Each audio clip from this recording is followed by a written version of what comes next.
లూకా సువార్త 1వ అధ్యాయము 11వ వచనం 12వ వచనం అండి. ప్రభుదూత ధూపవేదిక కుడివైపున నిలిచి అతనికి కనబడగా జకర్యా అతన్ని చూసి తొందరపడి భయపడిన వాడాయెను.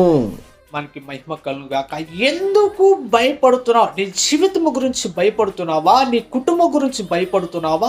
నీ పిల్లల గురించి భయపడుతున్నావా? నీ జీవిత విధానం గురించి భయపడుతున్నావా? నీ పిల్లల జీవితం గురించి భయపడుతున్నావా? ఎందుకు భయపడుతున్నావు? ప్రియక్క చెల్లితమ్ముడు, ఆ పరలోకం మందు భూమి మీద సర్వాధికారం ఇవ్వబడ్డ దేవుడు నీతో ఉన్నాడని ఒకసారి గ్రహించు.